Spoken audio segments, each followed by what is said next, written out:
Welcome to the Facilitators Deep Dive podcast, your podcast on your way to facilitation mastery. Today, we're going to be checking out the flight levels model. You ever feel like you're just lost in the weeds when it comes to how your company actually operates? Oh, absolutely, especially in larger organizations. It's easy to get caught up in the day-to-day and lose sight of the bigger picture. Yeah, exactly. And that's where this flight levels model comes in. It was developed by Klaus Leopold, and it's basically this super cool framework for visualizing and communicating all those different moving parts within an organization. Yeah, think of it like an air traffic control tower for your company, Ooh, I like that.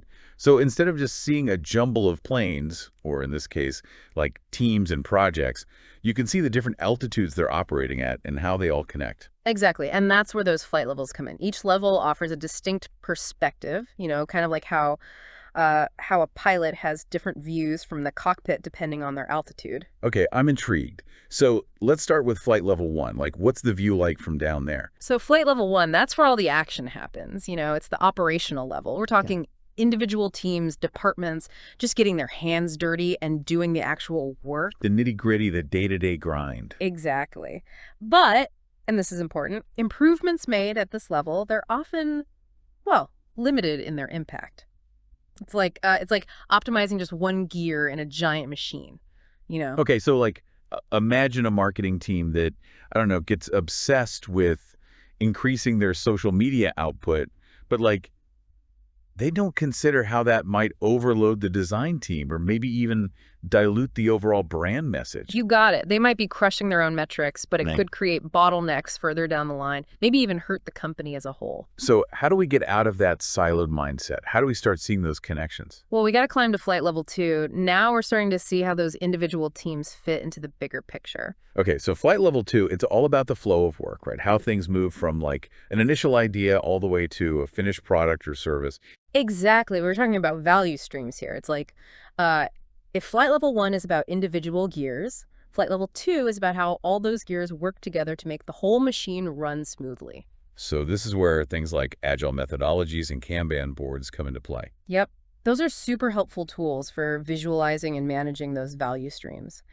But, it's not just about tools. It's about communication, collaboration, breaking down those silos between teams. Yeah, I'm picturing this, I don't know, this giant Kanban board with all these different colored cards representing tasks, and all the teams are huddled around it, moving things along, talking to each other. That's the spirit. It's about transparency, everyone understanding where things are at, what needs to be done next, and how it all contributes to the end goal. Okay, so if flight level 2 is about coordinating those value streams, what about flight level 3? What's happening way up there?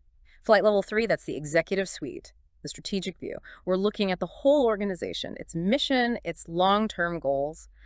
So this is where leadership defines the big vision, right? We're going to dominate the electric vehicle market, or, we're going to revolutionize online education. Exactly. And then they need to break down that vision into actionable initiatives that can cascade down to flight level 2 and eventually to those teams working on the ground at flight level 1. So flight level 3 is all about strategy, while flight level 2 is more about the tactics of how to execute that strategy. You got it.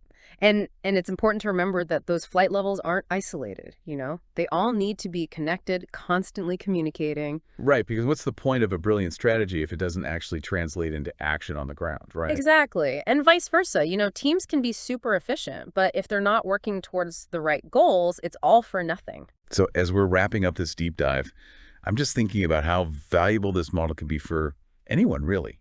I mean, whether you're a CEO or just starting out in your career, understanding these different flight levels can help you see where you fit in, how your work contributes to the bigger picture, and even, maybe how you can start influencing those higher levels. Totally. And, I think it's especially important in today's world where things are moving so fast, priorities are constantly shifting.